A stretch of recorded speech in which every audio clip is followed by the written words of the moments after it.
Assalamualaikum warahmatullahi wabarakatuh. Terima kasih atas kesempatannya. Kami dari kelompok 1 akan mempresentasikan program kreativitas mahasiswa kewirausahaan kami, yaitu Beauty Buka. Sebelumnya, izinkan saya memperkenalkan anggota dari kelompok 1. Yang pertama yaitu saya sendiri, Renata Mustafa dengan NIM 507. Yang kedua, Karisma Tunggal Dewi dengan NIM 547. Yang ketiga, Andrian Yudo Laksono dengan NIM 607. Yang keempat, Sela Dwi Wahyuning Tias dengan NIM 770. Dan yang terakhir ada Elvira Oktaviani dengan NIM 773. Selanjutnya yaitu ada pendahuluan. Seiring dengan era milenial yang selalu mengikuti tren fashion saat ini, semua kalangan masyarakat sudah tidak asing lagi dengan tren buket atau gift yang beraneka bentuk dan varian. Tren yang sangat berkembang saat ini bagi anak muda adalah buket atau gift, dan tren ini mulai masuk dan ramai di Indonesia karena adanya work from home dan banyak kegiatan-kegiatan baru yang dilakukan oleh masyarakat. Dan tren buket atau gift ini semakin populer seiringan dengan adanya WFH ini. Lalu banyak dari masyarakat ingin memberi sesuatu yang berharga untuk orang terkasih pada saat ulang tahun, wisuda, atau momen-momen yang berharga. Selanjutnya yaitu kegiatan kewirausahaan ini merupakan salah satu langkah terpenting analisis situasi atau analisis SWOT seperti yang diungkapkan oleh Freddy Rangkuti pada tahun 1998 bahwa analisis SWOT mengidentifikasi berbagai faktor secara sistematis untuk merumuskan strategi perusahaan. Yang pertama yaitu ada strength atau kekuatan, tersedia bahan baku balon, masker, botol, dan koran yang melimpah sehingga mampu mengurangi biaya-biaya produksi lainnya.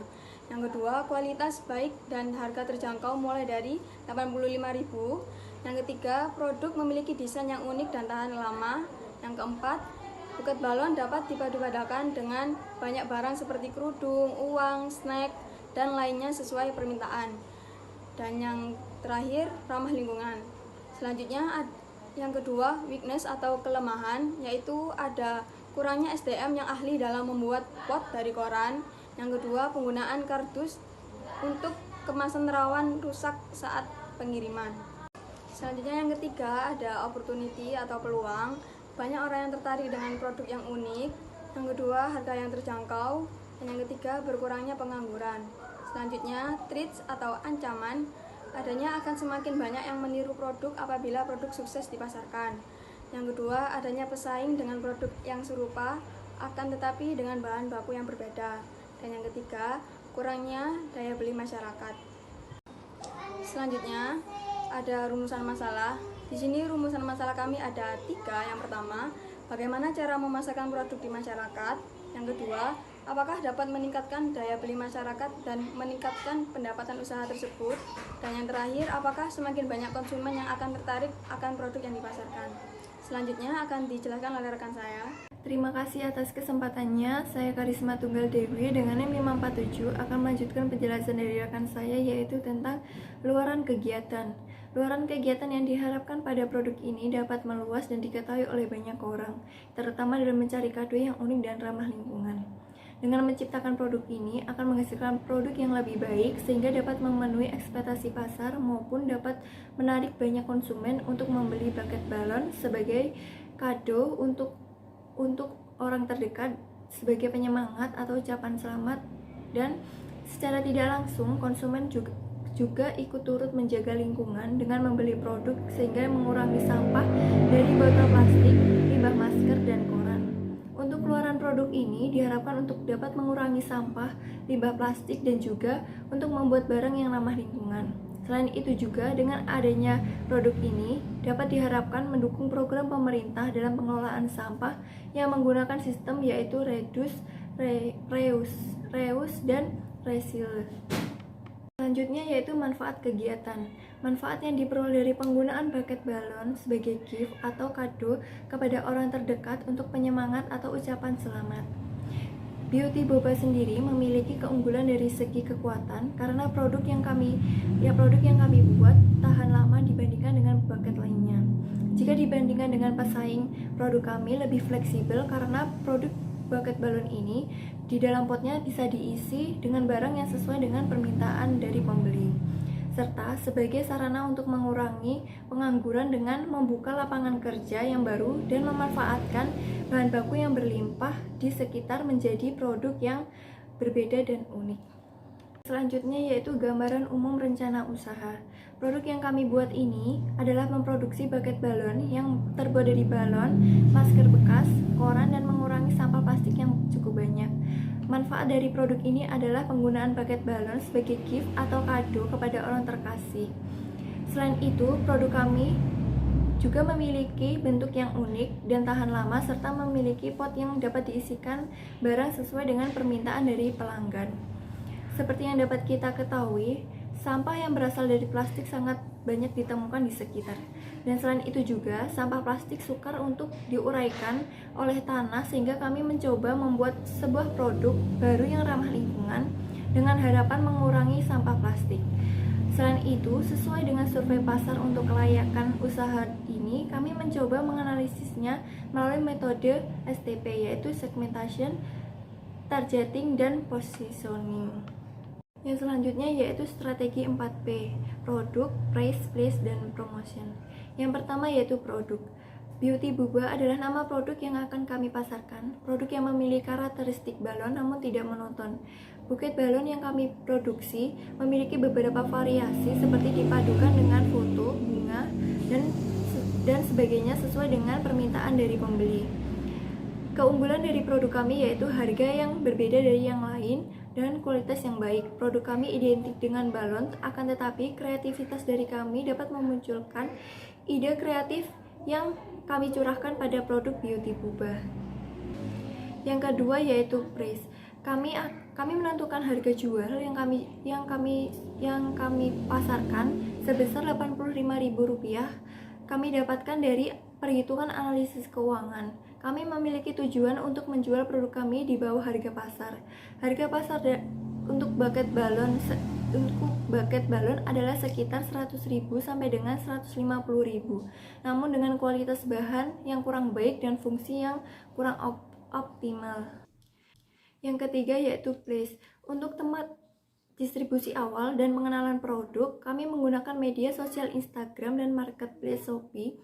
Lalu untuk pengiriman produk kepada konsumen, kami menggunakan jasa ekspedisi, pos atau kurir. Mengingat saat ini masih dalam kondisi pandemi, kami tidak menyediakan jasa antar langsung ke alamat konsumen dan juga bayar di tempat atau cash on delivery untuk menghindari kontak langsung antara kami sebagai penjual dengan konsumen.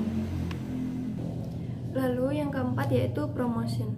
Dalam strategi promosi, kami memasarkan produk kami dari mulut ke mulut. Promosi ini merupakan promosi yang paling sederhana, cukup dengan kita memberi informasi atau bercerita kepada teman, sahabat, keluarga, atau orang terdekat untuk mempromosikan usaha kami. Sehingga secara tidak langsung, semua akan mengetahui usaha kami dan mencari tahu tentang produk kami. Yang kedua yaitu menggunakan media sosial terutama Instagram untuk meningkatkan penjualan dari produk kami. Mengingat sekarang hampir semua orang memiliki akun media sosial Instagram sehingga efektif dan efisien untuk memasarkan produk. Melalui akun Instagram @beautyboba dapat mencari pelanggan melalui followers atau pengikut akun Instagram kami. Dengan adanya informasi yang kita sampaikan tentang produk kami, mereka dapat tertarik kepada produk yang kita jual. Lalu yang ketiga yaitu WhatsApp, TikTok, dan yang terakhir yaitu marketplace seperti Shopee. Promosi ini merupakan promosi yang paling sederhana, cukup dengan kita memberi informasi atau bercerita kepada teman, sahabat, keluarga, atau orang terdekat untuk mempromosikan usaha kami. Sehingga secara tidak langsung, semua akan mencari tahu tentang usaha kami dan mencari tahu tentang produk kami. Selanjutnya akan dijelaskan oleh rekan saya. Assalamualaikum warahmatullahi wabarakatuh. Nama saya Andran Dalaksono, NIM 2018-110-667. Di sini saya melanjutkan presentasi dari rekan saya. Selanjutnya ini adalah strategi STP. Yang pertama, segmentasi. Ini semua kalangan dari remaja hingga dewasa. Lalu untuk targeting, semua kalangan yang sedang membutuhkan gift untuk diberikan kepada seseorang berupa ucapan selamat atau penyemangat. Lalu positioning, ini produk yang memiliki beberapa variasi seperti dipadukan dengan hiasan bunga, dan juga foto dengan sesuai permintaan dari pelanggan. Baik, selanjutnya ini adalah analisis keuangan untuk koran bekas sebesar 50 kg, yakni 18.000 per kilonya, jumlahnya Rp900.000. Pot putih balon, stick balon 100 buah dengan masing-masing biaya per buahnya. Pot putih sebesar Rp4.000, balon Rp2.000, stick balon Rp1.000, yakni biaya keseluruhannya untuk pot putih Rp400.000, balon Rp200.000, stick balon Rp100.000. Untuk pita 50 buah, biaya per buahnya Rp10.000, jadi total keseluruhan untuk pitanya Rp500.000. Untuk lem lilin dibutuhkan 200 buah, biaya per buahnya Rp1.500, jadi totalnya Rp300.000. Untuk gabus 100 meter, biaya per meternya Rp15.000, jadi total keseluruhannya Rp1.500.000. Untuk solasi dibutuhkan 50 buah, biaya per buahnya Rp1.000, jadi totalnya Rp50.000. Untuk tusuk dan kerudung dibutuhkan 100 buah dengan perincian untuk tusuknya biaya per buah Rp5.000 dan kerudung Rp15.000 per buah, jadi total keseluruhan untuk tusuk Rp500.000 dan untuk kerudung Rp1.500.000. Biaya angkut pembelian 5 liter, untuk per liternya Rp10.000, jadi biayanya Rp50.000. Biaya jahit 100 buah, untuk per buahnya Rp1.500, jadi untuk keseluruhan 100 buah Rp150.000. Benang jahit 30 buah, biaya per buahnya Rp8.500, jadi keseluruhannya Rp255.000. Botol bekas 100 buah dengan biaya per buah Rp1.000, jadi totalnya Rp100.000. Untuk kardus, amplop kertas dan stiker dibutuhkan 100 buah dan biaya masing-masingnya untuk kardus per buahnya Rp1.000, amplop kertas Rp500 dan stiker Rp600. Untuk keseluruhannya, jadi kardus sebesar Rp100.000, amplop Rp50.000, stiker Rp60.000, jadi total keseluruhannya Rp6.715.000. Selanjutnya yakni adalah perhitungan HPP per unit. Jumlah harga pokok penjualan Rp6.715.000, jumlah unitnya 100 unit. Jadi untuk memperoleh HPP per unitnya, yakni Rp6.715.000 dibagi dengan 100 unit, jadi diperoleh HPP per unit Rp67.150. Perhitungan keuntungan, harga jual per unit Rp85.000, HPP per unit Rp67.150, jadi laba penjualan per unit sebesar Rp17.850. Arus kas beauty Puba selama 1 tahun. Berikut adalah laporan arus kas beauty Puba selama 1 tahun dengan produksi sebesar 100 unit. Jadi arus kas beauty Puba selama 1 tahun untuk produksi sebanyak 100 unit, yakni kas yang diterima dari pelanggan sebesar Rp8.500.000, lalu total pengeluarannya sebesar Rp6.715.000 dengan perincian bahan baku seperti yang telah tertera. Tadi arus kas bersih yang diperoleh dari kegiatan operasi sebesar Rp1.785.000. Lalu kas yang diterima dari investasi pemilik yakni sebesar Rp10 juta. Jadi arus kas bersih dari saldo per 31 Desember 2021 yakni sebesar Rp11.785.000. Sekian dari saya, terima kasih. Wassalamualaikum warahmatullahi wabarakatuh. Assalamualaikum warahmatullahi wabarakatuh. Di sini saya akan menjelaskan tentang perhitungan net present value atau NPV. Nah, untuk mengetahui keuntungan investasi yang akan didapatkan dari jumlah uang yang diberikan sebesar Rp10 juta, maka kami melakukan perhitungan NPV. Nah, kami ini membuat asumsi untuk perhitungan NPV ini sebanyak 3 tahun ke depan dengan jumlah diskonto sebanyak 5%. Nah, kami menggunakan angka tersebut dikarenakan hampir sama dengan jumlah diskonto saat melakukan di deposito di bank. Kemudian diasumsikan pula bahwa arus kas masuk setelah investasi di tahun pertama adalah sebesar 5 juta, di tahun kedua yaitu sebesar 4 juta, dan di tahun ketiga sebesar Rp3 juta. Nah, maka dapat dihitung NPV-nya itu sebagai berikut.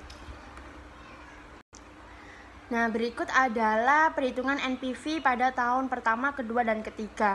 Di tahun pertama yaitu 5 juta. Nah, perhitungannya yaitu 5 juta dibagi 1 plus 5% di pangkat 1. Nah, 5% itu dari diskontonya dan pangkat 1 itu dari tahun pertama ya. Jadi pertama. Nah, itu dapat hasil Rp4.761.905. Kemudian di tahun kedua Rp4.000.000 dengan totalnya Rp3.628.118. Di tahun ketiga yang jumlahnya 3 juta mendapatkan hasil Rp2.591.513. Nah, di tahun pertama dan sampai tahun ketiga itu dijumlah, kemudian dikurang dengan 10 juta itu. Maka dengan proyeksi NPV selama 3 tahun mendatangkan keuntungan sebesar Rp981.536. Maka investasi tersebut dapat dipertimbangkan karena menunjukkan NPV yang lebih besar dari 0 atau menunjukkan hasil yang positif. Nah, yang selanjutnya yaitu adalah metode pelaksanaan. Nah, pelaksanaan kegiatan produksi ini dimulai dengan melakukan survei pasar, persiapan, mencari bahan baku, serta peralatan. Nah, pengelolaan bahan untuk menghasilkan buket balon yang diinginkan. Kemudian pengecekan produk hingga tahap pemasaran atau penjualan. Kemudian proses terakhir yaitu adalah evaluasi yang akan dilakukan oleh semua anggota tim yang berjumlah 5 orang. Next selanjutnya adalah desain produk. Nah, mengingat masih dalam kondisi pandemi, kelompok kami ini menggunakan metode virtual digital dalam pelaksanaan desain produk. Nah, proses produksi produk kami dimulai dengan desain yang kami lakukan sendiri dengan pola yang kami tentukan sebelumnya. Kemudian desain kedua adalah desain stiker yang akan kami gunakan untuk kemasan produk. Nah, kami melakukan desain ini secara manual melalui Photoshop yang akan diedit dengan salah satu dari kelompok kami. Kemudian tahap produksi, di sini ada 4 tahapan yang kami lakukan. Yang pertama yaitu tahap pemotongan koran. Kan biasanya koran itu besar-besar. Nah, itu dipotong kecil-kecil sampai banyak. Kemudian tahap kedua yaitu digulung menjadi kecil-kecil gitu. Kemudian yang ketiga yaitu ditempel satu persatu hingga menjadi pot. Kemudian yang keempat yaitu proses finishing, yaitu proses di mana buket balon itu akan jadi dan disusun giftnya satu persatu. Sekian dari saya, akan dilanjutkan oleh rekan saya. Terima kasih. Di sini saya akan melanjutkan presentasi dari rekan saya, yaitu evaluasi. Tahap akhir yang dilakukan adalah kegiatan evaluasi yang berada pada tahap pasca produksi, di mana tahap evaluasi ini berisikan laporan dari data kegiatan yang dilakukan yang dimulai dari tahap praproduksi hingga penjualan dengan durasi waktu yang sudah ditentukan. Selanjutnya yaitu proses pelayanan atau penjualan. Untuk saat ini perkembangan zaman sangat pesat, yaitu dengan memanfaatkan adanya sosial media yang bisa digunakan untuk menjual sebuah produk. Proses penjualan produk kami adalah dengan memanfaatkan sosial media yang ada, yaitu Instagram, TikTok, dan WhatsApp, dan menggunakan sistem penjualan online yang dapat dipesan melalui Shopee. Lalu untuk sistem pengiriman dari kelompok kami menggunakan jasa ekspedisi seperti JNT, JNE, dan lain-lain. Dengan metode penjualan seperti ini dapat memudahkan dalam penjualan serta dapat membuat kita sebagai penjual merasa lebih aman di saat pandemi seperti ini. Serta untuk daerah yang berada di wilayah lingkup jual kami dapat mengantarkannya secara langsung, dan diharapkan ke depannya bisnis kami akan maju dan juga ketika nanti telah berkembang pesat kami akan memberikan promosi seperti buy two get one. Selanjutnya yaitu anggaran biaya, di mana rekapitulasi rencana anggaran biaya sendiri ini disusun sesuai dengan kebutuhan dan disusun mengikuti format pada tabel yang pertama. Untuk yang pertama yaitu jenis pengeluaran perlengkapan yang diperlukan sebesar Rp410.000. Yang kedua yaitu ada bahan habis pakai sebesar Rp6.515.000. Yang ketiga yaitu ada perjalanan sebesar Rp150.000, dan yang keempat yaitu ada biaya lain-lain sebesar Rp1.210.000, sehingga total dari jenis pengeluaran untuk produk kami sendiri yaitu sebesar Rp8.285.000. Yang terakhir yaitu ada jadwal kegiatan, di mana jadwal kegiatan ini sendiri dibagi menjadi 4 tahap. Yang pertama yaitu ada tahap awal, di mana tahap awal ini berisikan tentang koordinasi dan survei digital online di marketplace dan internet, dan juga penguatan ide yang dipegang oleh saya sendiri, Saudara Elvira Oktaviani, di mana ini dilakukan pada bulan pertama, bulan kedua, minggu pertama, bulan ketiga, minggu pertama, dan bulan keempat, minggu pertama. Yang kedua yaitu ada tahap produksi, di mana tahap produksi sendiri ini dipegang oleh Saudara Renata Mustafa, di mana ini berisikan tentang proses desain produk, kemasan, dan logo dengan menggunakan virtual digital melalui Zoom, di mana ini dilakukan pada bulan kedua serta bulan ketiga, minggu pertama. Yang kedua sendiri yaitu ada sampling dengan produk dengan metode offline, di mana ini dilakukan oleh Saudara Sela Wahyuning Tias yang dilakukan pada bulan kedua dan bulan ketiga, minggu pertama dan minggu kedua. Di mana yang ketiga yaitu ada tahapan pemasaran, di mana tahapan pemasaran ini dipegang oleh Saudara Karisma Tunggal Dewi, di mana pada tahapan ini itu dilakukan pemilihan, konsultasi, dan pelaporan media penjualan secara online yang dilakukan pada bulan kedua dan bulan ketiga. Yang keempat yaitu pemasaran, di mana pemasaran sendiri ini itu produk dilakukan ataupun dijual secara online melalui media Instagram, WhatsApp, TikTok, dan marketplace seperti Shopee, di mana ini diberikan tanggung jawab kepada Saudara Andrian Yudo Laksono yang dilakukan pada bulan ketiga serta keempat. Dan yang terakhir yaitu ada tahap pelaporan, di mana tahapan ini yaitu tahapan pembuatan presentasi dan pengiriman laporan itu dilakukan oleh Saudara Sela Dwi Wahyuning Tias pada bulan keempat. Sekian presentasi dari kelompok kami. Apabila ada kekurangan dalam penyampaian materi, kami mohon maaf. Wassalamualaikum warahmatullahi wabarakatuh.